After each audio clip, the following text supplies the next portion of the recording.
Hey guys, welcome back to a new episode of the Panther Pod. Today we are here with the legendary Jerry Price, Dean of Students for the past 18 years now? This is year 18, yes. Year 18. And we have a big announcement today too, isn't that right? Yes. I mean, I'll let you decide how big it is, but yes.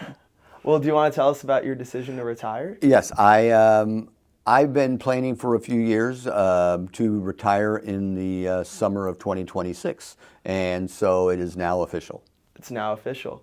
So, Jerry, you've kind of become an icon among Chapman students, administration, and families. Everyone knows Jerry's thought of the week, and just everyone sees you around campus and immediately knows you. Was that something that you expected going into higher education and working? Well, I had been, I started as a grad assistant in 1985, so I've been doing this a long time. And my grad assistantship was with the vice president, dean of students at another university. And so I've had a chance to observe it for a while. And then I was dean for 14 years at two other universities before I came here.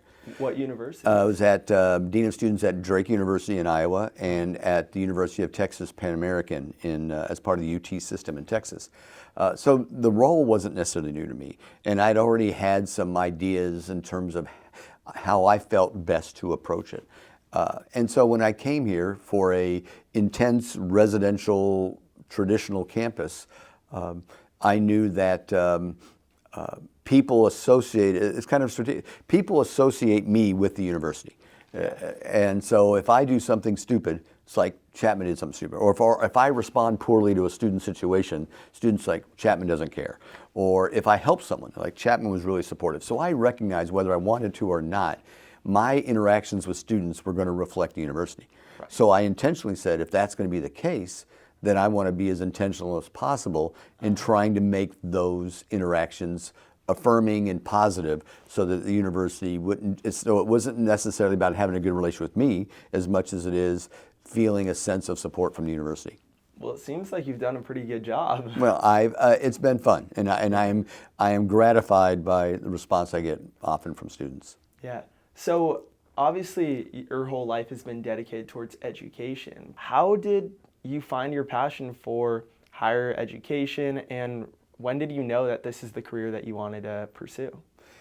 You know, that's a really good question because I grew up in a working class family. I'm first generation student, youngest of four. Neither of my parents or none of my brothers and sisters went to college.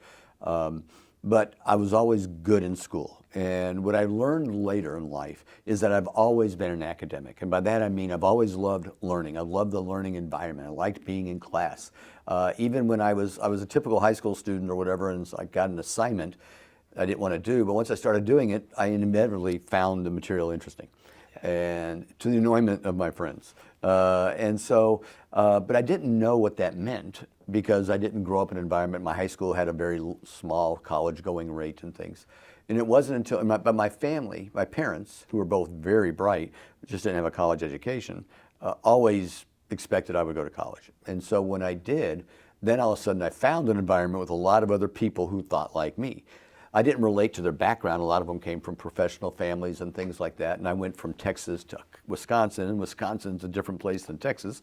But the whole notion of how you interact with people and how you study for exams with people and all that stuff really was kind of my wheelhouse that I was discovering. But I still didn't translate it into a job. I thought I was going to, I was an English major, so I thought I was going to work somehow in some kind of professional writing like advertising. I got a job in advertising after college back in Texas, but that turned out not at all enjoyable. And so I realized this thing I've been working towards, I got, but it wasn't what I wanted. And then at that time I was married to my wife, who I met during RA training in college. We met during RA training. And then we decided, let's go back to graduate school and start working. And then I started thinking that's when I started thinking a life working at a university really sounded attractive. But I thought I was going to be an English professor. Yeah. So I was working a doctorate in English. But while I was getting my master's degree in English, I got this offer to be the grad assistant to the vice president and dean at the school I was at. And And so I started doing that for 20 hours a week, and he liked me, and so he paid me an additional 20 hours a week, part-time. Yeah. So I was working 40 hours a week, and the more I did it, the more I started experiencing the kind of things that I still experience today. Helping people, solving problems. I love solving problems. And that's when it occurred to me that there are careers in a university environment that aren't just teaching, and this is another one that I hadn't considered. And so as I learned more about it, that's when it became clear that that would be the right fit for me. And what would you say the most fulfilling part of your job in administration is? It's really as cheesy as it sounds. It's just helping students every day. I've been fortunate that it's easy for me not to think about students collectively, but think of them as 10,000 individuals that have their own stories and aspirations and fears, and helping them. And whether it be helping them get through a problem and succeed, or helping them when they're not succeeding, realizing what their options are and what's the best way forward and things like that.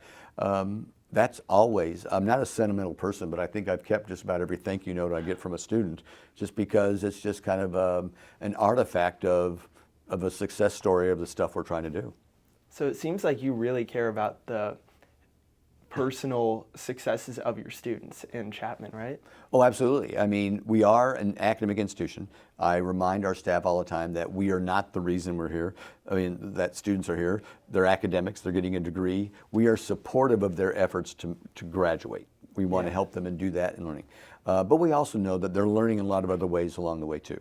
And that's our job, is to help support them academically, but also help them grow personally and learn other things about being a successful adult professional, and we take that part very seriously. And yeah. So going back to your upbringing, not being from a traditionally education-based family, I guess with your parents not having college degrees, did that help you in coming into Chapman, having a unique perspective as an educator now? Well, there's more of us than you think, but there's no doubt that a lot of things about my own life story inform how I do my work. I mean, all of us do. We have to be honest about that. We all bring things to it.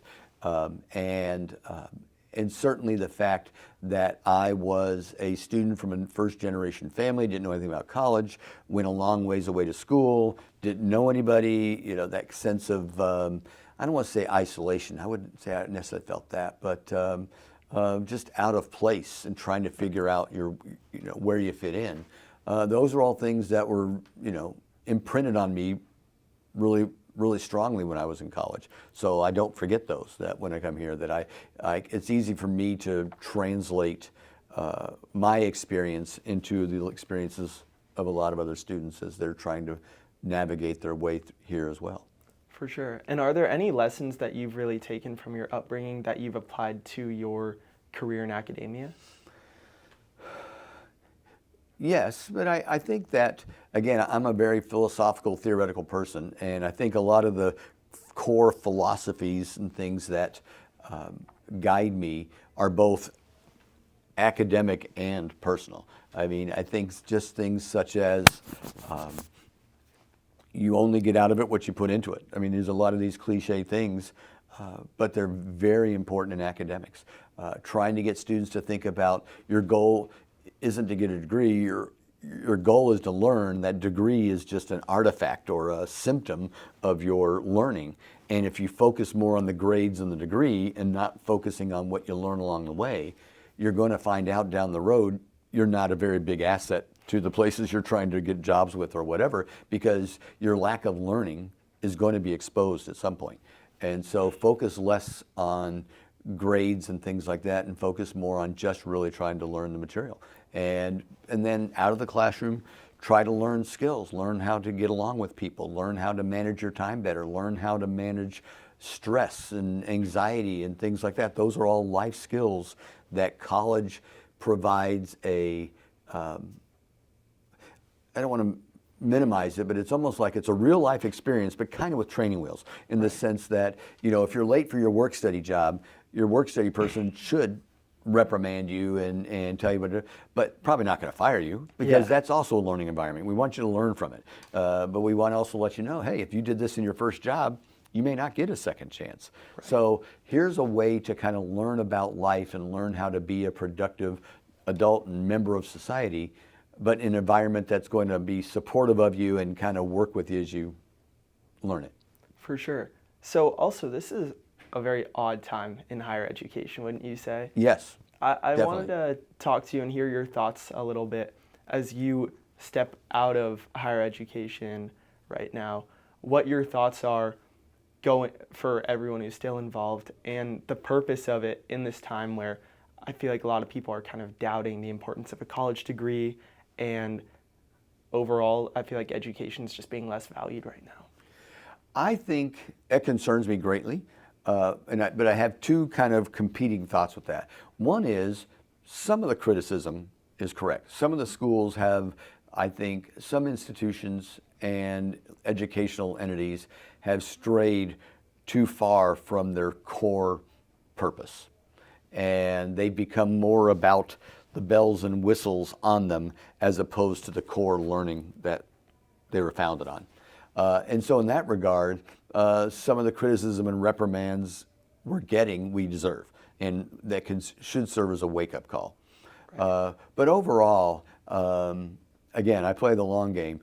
I have no doubt higher education is going to be around and continue to thrive because people will discover, as much as that might be a fun narrative or talking point that higher education is losing its value, for most bright, ambitious, dedicated, committed people, it's still the right environment for them to develop their skills, develop their work ethic, all those kind of things, develop their network to be successful later. So I still feel like the most successful people later will be those who had that really valuable college experience, and that will become true too. So I think what I'd like to think we're going to get to is maybe people will be a little bit more discerning about their college experience, where they go, what they want out of it. So that the experience is producing the benefits that are uniquely a part of higher education. I think that's going to happen, and so higher education will continue to be valued based upon the outcome of the graduates we produce. Right. And do you think that the traditional path of higher education is for everyone still, or do you think I've never felt it's for everyone. Yeah. I think it's for most.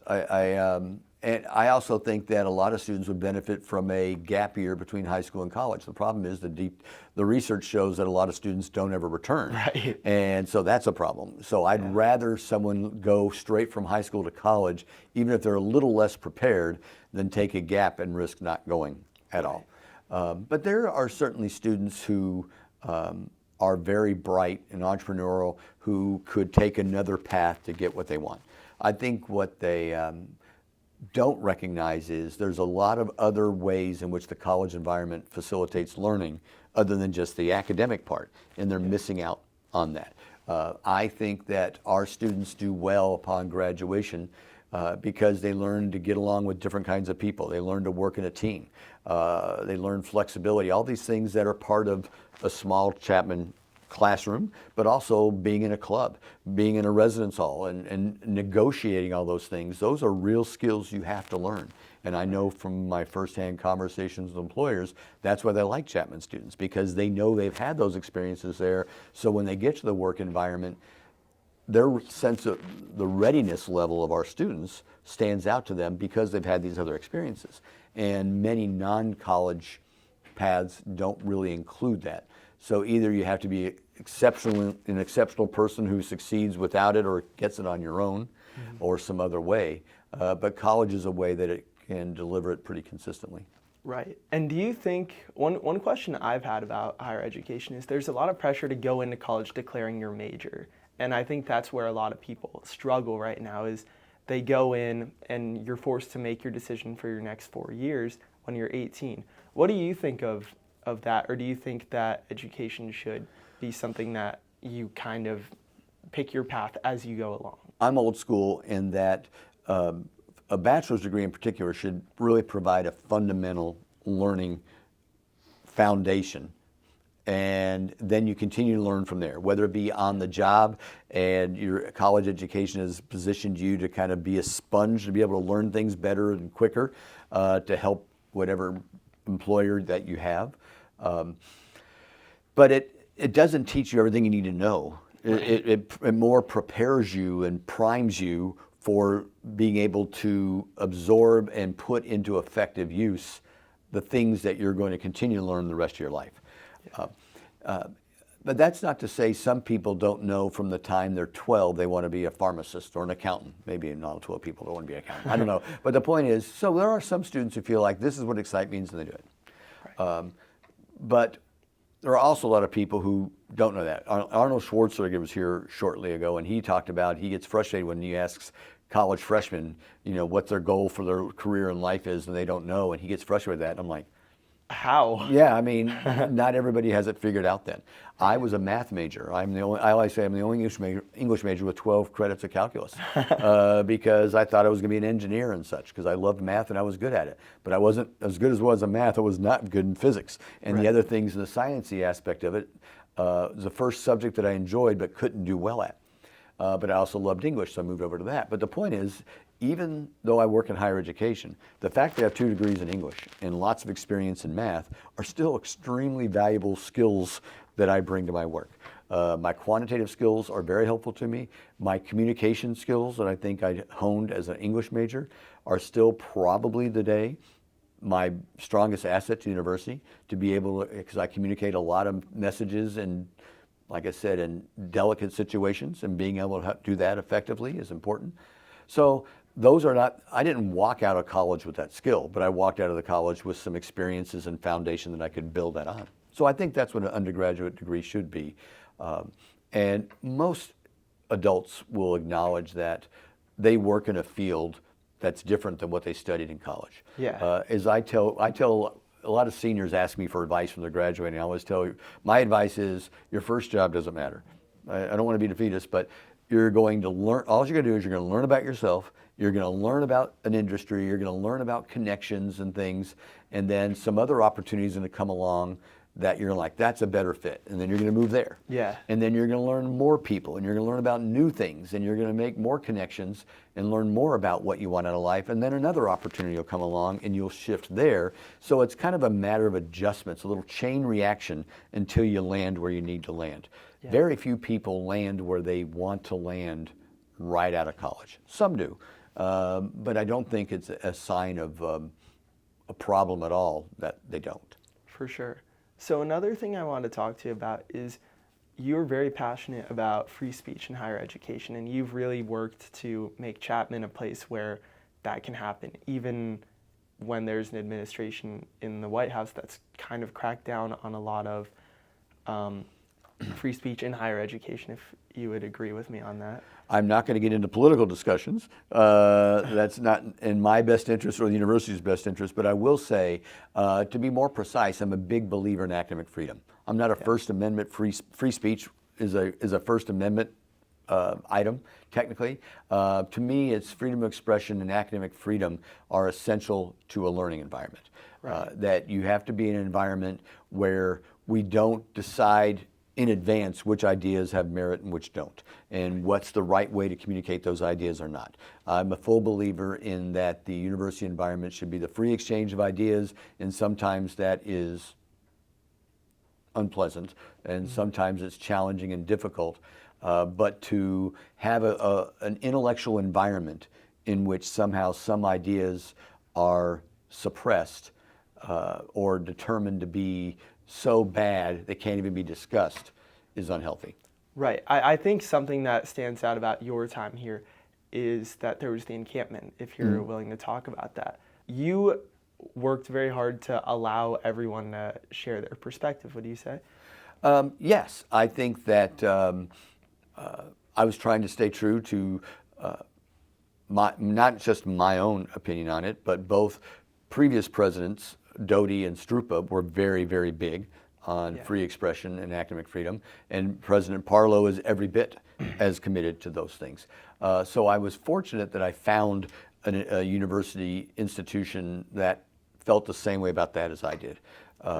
The problem is most students didn't think about this issue because most of the stuff that happened on campus was pretty non-controversial. Yeah. So those circumstances were the first time where people were exercising free expression rights, or at least that our students experienced. It was the first time people were expressing their freedom in a way that really hurt and bothered other people.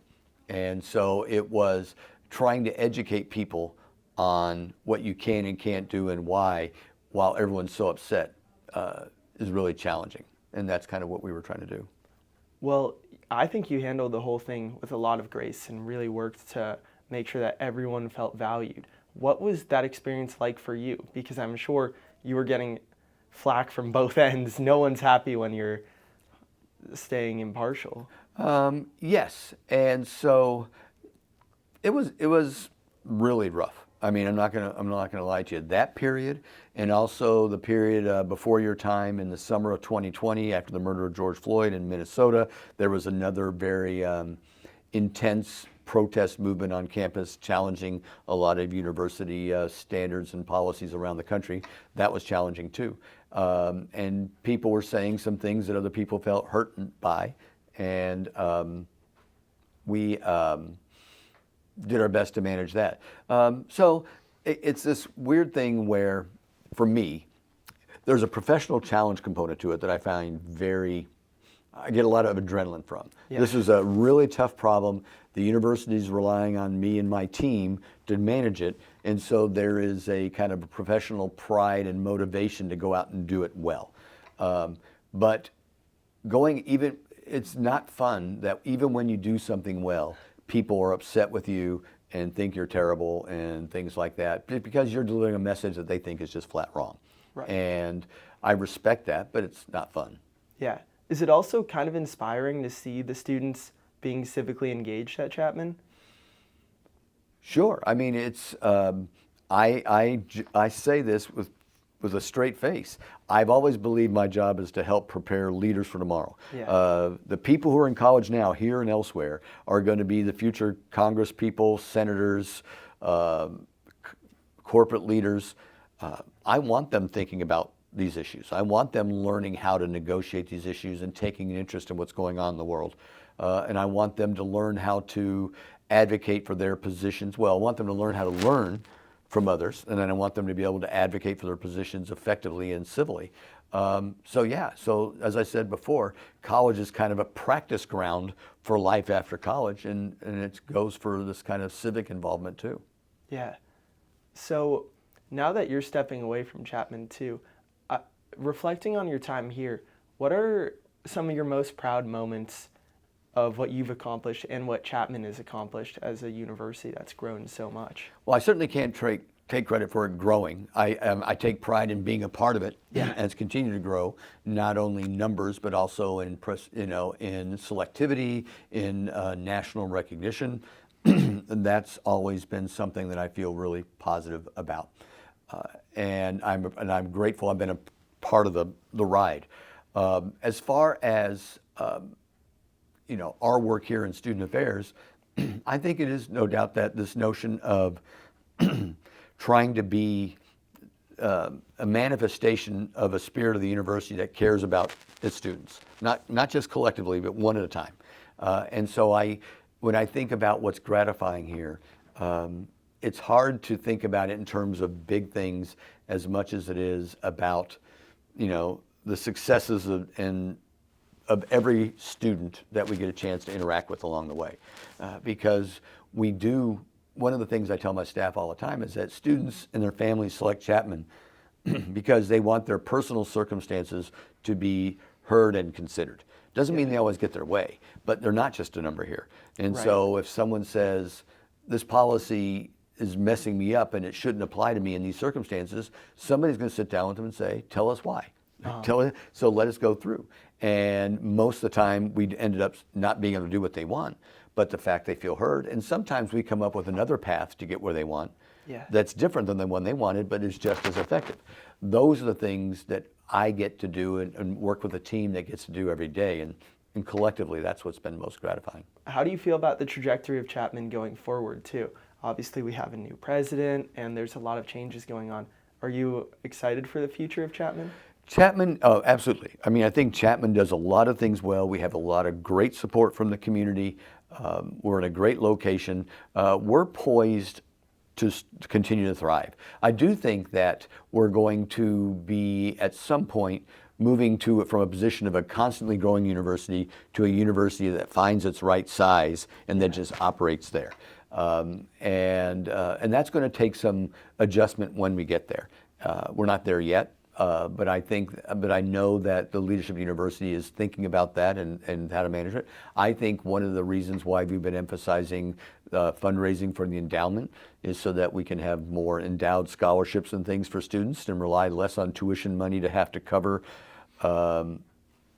student scholarships and things. The more we have endowment, the more we can do that without relying on students' tuition to cover things. So I think we're doing all the right things, and I think Chapman's position, it's going to be a challenging time for higher ed simply because there's going to be fewer college students. The number of high school graduates is dropping, and I think Chapman has been very strategic in preparing itself to continue to be successful during that time. I don't know if you remember, but you were involved in a Chapman thesis a couple years ago called The Panther. It was a lot more than a couple. Well, would you tell me about your experience on The Panther? Did you know what was going to happen? No. Had you read the script? Oh gosh, no. I got conned into that, and I haven't been in a project since because I really don't. That's not my thing. But there was a student who I was working with at the time, helping with some different things that I developed a good relationship with, and she wanted help with something, and she was on that project. Yeah. But she wanted just like, can we use your office for something? And so I think I came in on a Saturday because I couldn't let them use it without it, and I worked while they did it. And then it was like, oh, but we're having a problem with this. Can you help with this? Anyway, one thing after another led to, the person we wanted to be the president of the university can't do it. Can you be the president? I think all along it was a setup. But That's I was so funny. it was not. I went into that not knowing I was going to do that, and it was kind of on the spot. Either you do it or we're stuck, and so I did it, but not knowing at all what it was going to be. You know, I think with everyone in Dodge, it's really become like a cult classic. I'm surprised how often people reference it. Yes. Really? Yeah. Well, are you proud of how it turned out? I don't even know if I've watched it. Seriously? Yeah. I mean, I've watched parts of it and such, but it's kind of a cringy experience for me. So I'm glad other people get a kick out of it. I didn't want to be I don't think it's good for me to be known to students as a hammy actor in some goofy thesis film. Right. So I'm okay with having one of them, but there's a reason why I don't keep doing them. But I'm glad students get a kick out of that one. And it wasn't like in my first 5 years here. Oh, really? Yeah. So now that you're retiring, what are you trying to do? What am I trying to do? What? With your time? You're not going to After? go... You mean just in the next couple of years, are you yeah. trying to go back to work somewhere else? Or are you just trying to spend time with your No, family? the whole goal of retiring is there's a lot of other things I enjoy to do that I don't have the time to do. And that's things like play golf, travel, go see family, read books, watch classic movies, all those kind of things that I just don't have time to do. So it is, might I work doing something here and there, a project or something? Possibly. But that's not the plan. The plan is just to spend more time with family and doing fun things I don't get a chance to do now. Right, but still be a little bit involved in the university, or? I'm happy. The university's been great to me, and if the university tells me, "Hey, Jerry, we could use your help in this area," I'm certainly open to that because I want to continue to give back to an institution that's been great to me. But that's only if can be of help. It's not going to be my motivation to do it, but if I can be helpful, I'm open to it. For sure. So as we conclude this interview, do you have any parting words for the Chapman community? I know you always have your Jerry Price Thoughts of the Week. Yes. Do you have a final message to go out with? You know, I think that, like I said, I'm a philosophical person, and I can't get away from the notion of, there's two things. One, from the students, that to kind of really think deeply about what they're trying to accomplish during their time here. And then it's not just a system they're running through. It's a valuable opportunity to learn and grow, and I want them to think about it in that context, not experiences they're just checking off, because then you won't get as much out of it. But the other thing is, more selfishly, I'm just very grateful that first of all, I'm in a profession that's very rewarding, but being able to spend 18 years here has just been amazing, because I've had other opportunities, but I wouldn't even consider them, because this is what I want to do. I mean, I like being a dean of students, I like helping people, and I'm at a place with great students, and I'm in a place where the leadership and the board allows me to do my work in a way that fits me well. So what else could I ask for? So the fact that I've been able to do that for so long, and have the freedom to do it the way, not only the freedom to do it the way, but to get affirmation from students and the people I work for that they appreciate how I do it, has been tremendous. For sure. Well, thank you so much for your time, Jerry. I really appreciate it. Happy to be here.